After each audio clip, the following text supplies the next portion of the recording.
Fala galera, tudo beleza? Sejam muito bem-vindos a mais uma aula aqui do nosso módulo de banco de dados SQL. E nessa aula, então, iremos começar a entender aí o que é um banco de dados, para que serve, por que utilizá-lo no dia a dia, quais são as características, os tipos de banco de dados existentes no mercado. Também vamos falar, introduzir esse conceito de SQL, o que é SQL, para que ela serve, como que ela se integra ao nosso banco de dados e todos os conceitos aí relacionados à parte de introdução de banco de dados. Já para começar aí a todo vapor, pessoal, gostaria então de trazer uma provocação para vocês. Vocês acreditam, em vossas opiniões aí, esses tipos de arquivos eletrônicos, como CSV, arquivos de Excel, arquivos textos, eles podem ser considerados, as informações contidas neles, podem ser consideradas aí uma fonte, um banco de dados? Vou mais além. Arquivos físicos, né, como por exemplo dicionário, uma agenda telefônica, cartõezinhos divididos aí até mesmo em gavetas aí que são ordenados pelas iniciais do nome, né, da descrição, eles podem ser considerados banco de dados? Vamos entender então, pessoal, o conceito do banco de dados, né? A Oracle então nos traz, por definição, que um banco de dados é uma coleção organizada de informações ou dados estruturadas, normalmente armazenadas eletronicamente em um sistema de computador. Vamos lá então entender esse conceito. Uma coleção organizada, estruturada. Vamos pegar o exemplo então da nossa agenda telefônica. Ela é uma coleção organizada, ou seja, eu tenho um fluxo ali, uma lógica, né? Por exemplo, na agenda, no qual ela está ordenada de A a Z, né? De acordo com a inicial do nome, e tem esse padrão aí de estar na ordem alfabética, né? Ela tem também uma estrutura, né? Então eu tenho, às vezes, sei lá, eu tenho o nome completo da pessoa, o número de telefone, talvez a cidade, o estado, enfim. Ela segue uma estrutura, tem uma regra, uma lógica por trás daquelas informações, de como essas informações estão ordenadas. Falando então, vamos pegar outro exemplo aí, um arquivo CSV, por exemplo, né, separado ali por ponto e vírgula, ou até mesmo uma tabela do Excel. Ela pode então ser considerada um banco de dados? Desde que esteja então numa estrutura que siga um padrão, né, ou seja, esteja organizada e tenha uma estrutura fixa, ela pode sim então ser considerada aí como um banco de dados. Em resumo, então, todos esses tipos, seja físico ou digital, dessas informações que estão de forma estruturada, seguem um padrão, seguem uma lógica, elas podem sim ser consideradas aí como um banco de dados. Ah, mas aí vocês vão me perguntar, se esses arquivos, sejam eles digitais, físicos, eles já atendem aí o nosso problema, eles já são um banco de dados, para que então devemos utilizar esses sistemas, né, relacionados a banco de dados? Por que existem ferramentas específicas para isso no mercado? Bom, vamos imaginar então, pessoal, o seguinte cenário. Um cenário um pouco mais real, no qual temos várias aí, aplicações, né, ou seja, estações de trabalho, que acessem aí os nossos dados aí de forma concorrente, né? Nesse caso, vamos supor aí, igual o exemplo anterior, dados em arquivos, né? Então eu tenho o arquivo 1, 2 e 3, né? Com várias estações acessando ele simultaneamente. Quais são os problemas, então, desse tipo de estrutura? Primeiramente, redundância. A gente pode, então, ter a mesma informação, né, contida no arquivo 1, no arquivo 2, no arquivo 3 e assim por diante. Ah, vamos pegar um arquivo Excel, né, uma planilha, por exemplo. Às vezes a gente pode ter essa planilha, várias cópias delas, né? Ou seja, informações totalmente redundantes. Também informações inconsistentes. Às vezes, num arquivo, a gente pode ter, por exemplo, que uma pessoa X possui a data de nascimento Y. No outro, uma mesma pessoa X possui uma data de nascimento Z. Ou seja, informações contidas num arquivo de modo inconsistente no outro. Dificuldade também no acesso a dados, né, pessoal? Então, pode ser que às vezes eu tenho ali num formato de um arquivo, numa planilha do Excel que seja, às vezes preciso de uma data de nascimento que teoricamente ela seja obrigatória, né, para o meu sistema, porém ali naquela linha daquela tabela eu não tenho essa informação, né? Ou seja, eu vou ter uma dificuldade, vamos dizer assim, que eu preciso de um relatório que me informe a data, a idade dos meus alunos, né? Então, se eu tenho uma informação que teoricamente seja obrigatória e ela esteja faltando ali no nosso modelo, eu vou ter dificuldade ali no acesso a esses dados.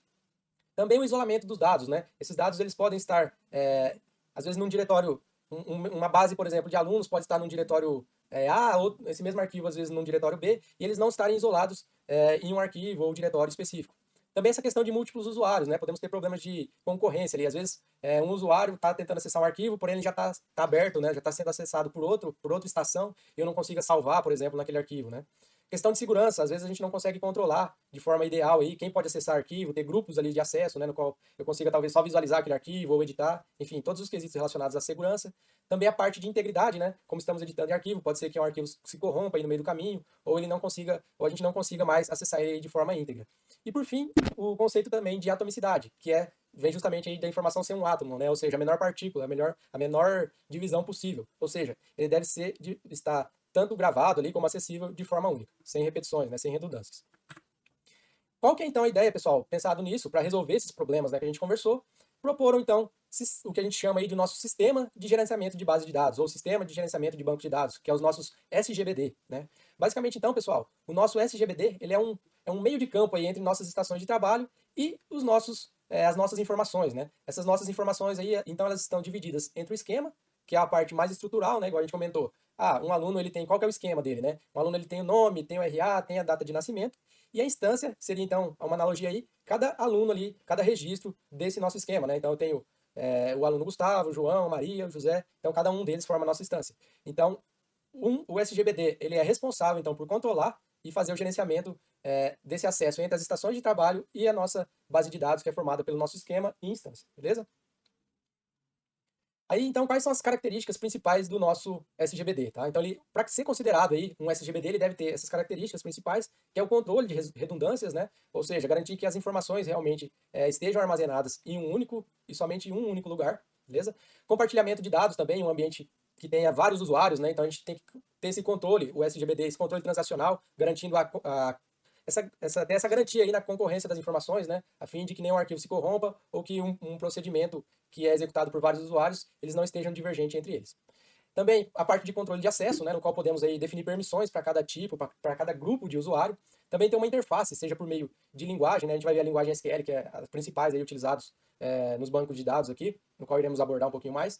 Mas tem essa interface, uma linguagem, uma forma definida que eu possa fazer essa interface aí entre minha estação de trabalho e as nossas informações que estão gravadas nos nossos bancos de dados. Também tem uma esquematização, né, que são mecanismos para possibilitar compreender o relacionamento entre as tabelas ali, né, da nossa base de dados e também realizar as manutenções, atualizações, enfim, tanto em termos de nosso esquema como das nossas instâncias. Também tem esse controle da integridade, né, garantir que as informações estejam íntegras, que elas não se percam, não tenham informações divergentes nesses nossos dados, e também facilidade aí de fazer processo de backup, tá? Então, em determinado tempo, todo esse processo de ir gravando ali a nossa instância, né, que é uma foto daquele momento ali, gravar isso, fazer um backup, ou seja, fazer um backup disso, de modo que eu consiga, caso tenha algum incidente, alguma coisa assim do tipo, a gente consiga restaurar, então, nosso banco de dados por meio desses backups. Aí, então, falando das vantagens de um sistema gerenciador de banco de dados, ele vai garantir, então, a independência dos nossos dados, também garantir que eles estejam consistentes, garantir esse acesso compartilhado, né, em um ambiente multiusuário, fazer o controle da segurança, o controle de armazenamento aí, em estruturas eficientes, ter esse processo de backup e recuperação, que a gente comentou, ter essas interfaces com o usuário, seja por meio de alguma IDE, alguma aplicação específica, ou por meio de alguma linguagem pré-definida, e também ter essa parte de definição e manutenção de integridade das nossas informações. Aí falando um pouquinho, pessoal, dos tipos de banco de dados, né? Atualmente no mercado existem vários tipos de banco de dados, tá? Esse nosso módulo, a gente vai focar aí nos bancos de dados relacionais, tá? Que são, a gente vai ver um pouquinho na sequência ali, tá aí no topo de mais utilizados do mercado, né? Essa tecnologia de bancos de dados relacionais. E basicamente esses bancos de dados relacionais, eles são formados aí por um conjunto de tabelas formadas aí por colunas e linhas, né? Então, as colunas, elas armazenam um tipo de dado específico, né? Como, por exemplo, um número, um texto, uma data, né? Como a gente mencionou aí já anteriormente. Aqui a gente tem um exemplo, né? Para ficar um pouquinho mais claro. A gente tem uma tabela de carro que as colunas, elas vão armazenar um tipo de dado específico, como, por exemplo, um identificador, que é do tipo numérico, um nome, que é do tipo string, né? Esse tipo texto, enfim. E as linhas, elas vão representar cada instância ali, conforme a gente comentou, né? Cada dado, cada registro do nosso banco de dados. E, comumente aí também, como a gente já mencionou, esses bancos de dados relacionais, eles utilizam a linguagem SQL. Também, pessoal, embora o nosso foco seja, né, banco de dados relacionais, é importante saber que no mercado existem outros inúmeros tipos de banco de dados altamente utilizados também, como banco de dados NoSQL ou NoSQL, banco de dados orientados a objetos, banco de dados em memória, banco de dados distribuídos, data warehouse, banco de dados gráficos, enfim, existem outros bancos de dados em nuvem também que vêm tomando bastante lugar aí nas aplicações. Enfim, existem outros inúmeros tipos aí de bancos de dados que são utilizados e o mais importante eu trago aqui que não existe um melhor, tá? Um melhor banco de dados que atenda todo o contexto ali que a gente vai necessitar. Então a gente até, a Oracle traz essa fonte aqui, que o melhor banco de dados para uma organização específica ou uma aplicação específica, ele depende de como a organização pretende utilizar esses dados, né? Em resumo, cada banco de dados ele pode ser viável para um tipo de organização ou de aplicação específica. Então, o melhor ele vai sempre ser respondido essa pergunta de acordo com a necessidade do negócio, beleza? Falando um pouquinho ainda, comentando desse tipo de banco de dados, né? Banco de dados relacionais, né? Como o MySQL, MySQL, o Postgres, que são o SQLite, que são bancos de dados relacionais. Eles estão no topo, essa pesquisa, esse gráfico, né, de uma pesquisa realizada aí pelo Stack Overflow, no ano de 2021, no qual perguntaram ali para os usuários quais ambientes ali de banco de dados eles têm utilizado de modo extensivo, extensivamente, e quais eles pretendem continuar utilizando aí para os próximos anos, né? Então, na maioria dos casos, aqui 50% dos casos, a resposta foi o banco de dados MySQL, né, que é um banco de dados gratuito e bem performático, né? Então, bastante gente gosta de utilizar ele. Postgres também, que é um excelente banco de dados relacional. SQLite, que é um banco de dados um pouco mais simples, né, utilizado para aplicações mais locais, que é um banco de dados que utiliza arquivos. MongoDB, tá, que é um banco de dados que vem crescendo bastante. Ele já é um banco de dados NoSQL, orientado a documentos, né, porém ele vem ganhando bastante espaço aí no mercado. E, enfim, temos banco de dados SQL Server, da Microsoft, da Oracle. Enfim, o Redis, que é um banco de dados aí em memória. E inúmeros outros, né, como a gente já comentou. E esse gráfico aqui é legal para a gente entender, então, para os próximos anos aí, o que o pessoal está pretendendo utilizar, né? Aí, pessoal, falando aí dentro desse contexto de banco de dados relacional, SQL, que a gente comentou bastante, né? Você devem estar se perguntando o que é essa tal de SQL, né? SQL quer dizer, então, vem da sigla inglesa aqui, que é Structured Query Language, né? Linguagem de consulta estruturada. A SQL, pessoal, essa linguagem, né? Ela foi desenvolvida pela primeira vez na IBM, pela IBM, na década de 70.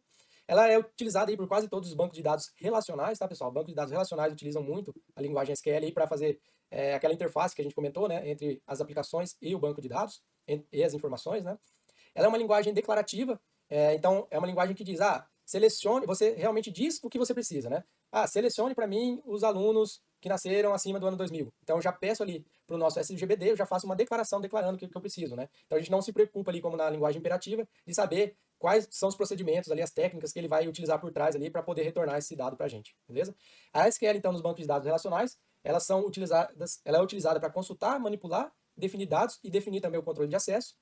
E é legal também a gente saber, né, que é um ponto muito importante, que ela, embora seja amplamente utilizada, ela não é a única utilizada entre os nossos sistemas de gerenciamento de banco de dados. A linguagem SQL, então, pessoal, ela vai servir então como a nossa ponte, né, entre o nosso sistema gerenciador de banco de dados e o nosso banco de dados aí, que é formado pelo nosso esquema e instância. A gente pode, então, definir essa nossa linguagem de consulta estruturada em duas partes. A primeira é a nossa linguagem de definição de dados, que é a nossa DDL, é a qual a gente iremos utilizar a SQL como sendo para utilizarmos como gerenciador ali do nosso esquema de banco de dados. Ou seja, vou escrever consultas utilizando a SQL para definirmos ali uma tabela de aluno, quais seus atributos, por exemplo, ID, nome, data de nascimento, ou seja, para definir o nosso esqueleto, e a linguagem de manipulação de dados, que é o nosso DML, no qual iremos utilizar a SQL para fazer consulta, para fazer atualizações, exclusões das nossas instâncias, ou seja, das nossas informações, né? Então eu quero consultar quais são os meus alunos, atualizar informações relacionadas a eles, por exemplo. Então, por definição, a Oracle nos traz, né, que a maioria dos sistemas gerenciador de banco de dados utilizam a linguagem de consulta estruturada, ou seja, SQL, para escrever e consultar os nossos dados do nosso BD. Aí, pessoal, para a gente finalizar um pouco essa parte de introdução, alguns desafios que encontramos atualmente nos bancos de dados, né? Que é a absorção de aumentos significativos no volume de dados, ou seja, com essa crescente digitalização, né, das informações, a gente vê esses aumentos significativos nos volumes de dados, e muitas vezes isso é um grande desafio aí para acompanhar essa grande massa aí de informações e garantir aí a performance, né, do nosso banco de dados. Também a garantia de segurança, né, conforme a gente comentou, com o aumento da digitalização das coisas, vai também aumentando essa parte de governança, de segurança das informações. Também acompanhar a demanda, né, conforme vai surgindo novas tecnologias, novos nichos de aplicações, também o nosso banco aí é legal que siga e acompanhe essa demanda. A parte de gerenciamento e manutenção do banco de dados, né, com a respectiva estrutura, então fazer ali o controle de backups, recuperação de informações, ter sempre essa segurança aí que nossas informações estão bem seguras, bem armazenadas. Se eu sofrer algum ataque ou alguém criptografar, né, algum ataque externo, por exemplo, criptografar meus dados, eu tenho então políticas aí suficientes para que minha empresa, né, ou minha aplicação não seja prejudicada por isso, que eu consiga restaurar essas informações. E também remoção dos limites causados aí por conta da escalabilidade das nossas aplicações, né? Então, à medida que nossas aplicações, nossos sistemas, eles vão crescendo ali, também temos que ter aí um banco preparado aí em larga escala para atender essas demandas. Beleza, pessoal? Espero que vocês tenham gostado aí do conteúdo até esse momento, já tenham conseguido entender o que é um banco de dados, o que é uma SQL, e a gente vai falar um pouquinho mais detalhado, né? Todos esses conceitos aí, então não precisa se assustar nesse primeiro momento, mas espero aí que já tenha gostado aí para a gente entender aí o que é um banco de dados, quais são os tipos e para que utilizá-los, beleza? Grande abraço, pessoal, nos vemos nas próximas aulas.